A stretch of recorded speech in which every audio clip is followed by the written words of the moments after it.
Not every expense is bells and whistles.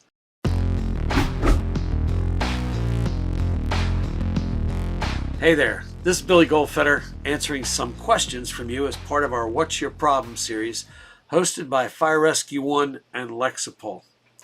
Hey, listen, before I go further into this question, I just want to mention our hearts and prayers go out to the Stewart family of the Chicago Fire Department. At the time of this recording, firefighter Stewart responded. He was on duty. He heard there was a run at his home, and he lost his entire family, his 3 kids and his wife in that fire.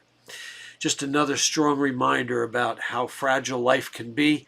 And now one of our own brothers experiences something that we experience, but indirectly in helping people every day. So our hopes, thoughts, and prayers that he's able to pull through this beyond devastating experience. So let's go on to our question. And here is today's question. Many departments seem to have generational differences these days, including ours. Older members don't want to train and think every expense is a bell and whistle. I want everyone included, and to bridge these gaps, bring a group together and becoming a team. Could you offer me some advice on making this happen? How to create a team and get everybody to agree on the same stuff. If I could do that, I'd be a quadrillionaire. But let's take a stab at some of this and see. So the thing about a fire department is there's only one focus, and that's taking care of the people who call us. Everything we do has got to be focused on that. So in your particular case here, you talk about the generational differences. And we see this a lot, especially today in 2023. We're such a divided nation in North America, actually, just not just our nation, right? Older members don't want to train. Well, why not? Maybe they should be the instructors. Maybe they should be doing the training. Utilize their experience. So maybe this month they're going to participate in training, and next month firefighter X is going to be leading the training. So you know what? As an older chief, I have no problem, and almost everyone I learned from is younger than me. So I have no problem, but that's not necessarily everybody's ego. Sometimes you get people in the fire service that just don't want to hear from the younger folks. Well, you know what? They need to listen to. There's good people with good ideas. So the first step of my thought back to you is utilize the older folks to do a drill and ask them, say, okay, let's say you got 20 older folks or 10 older folks. You say, okay, Joe, what's your favorite subject to teach? And they tell you, you're doing that on March 5th. Mary, what's your favorite? So utilize them so they feel a little bit empowered that actually their time on that job matters, okay? Bells and whistles. It's funny you mention that. You know, I went through an interview once and got the job. And during the interview, they said, you know, our firefighters seem to want all kinds of bells and whistles on their apparatus. And literally, bells and whistles.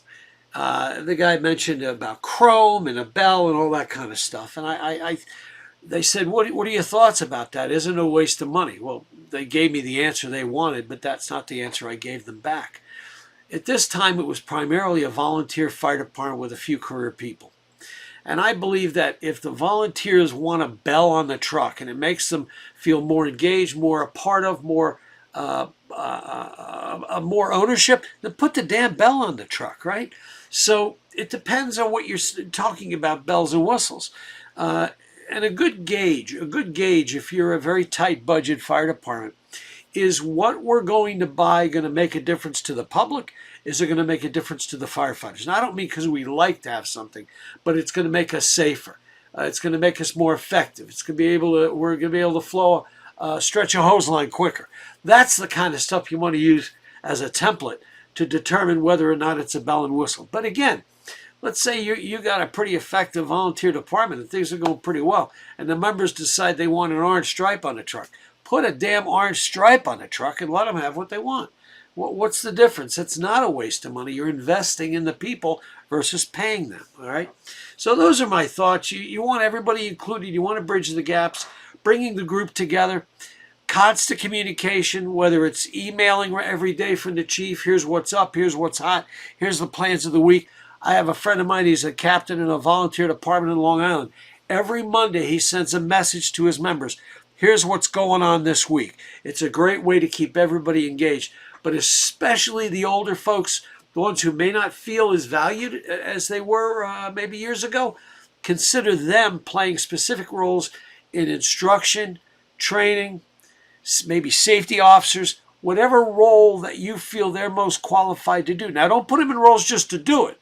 Put them in roles because they have the experience, they have the qualifications, and they're going to be valued in doing that. So I hope that helps. This has been a tough question only because there's so many variables depending upon your fire department.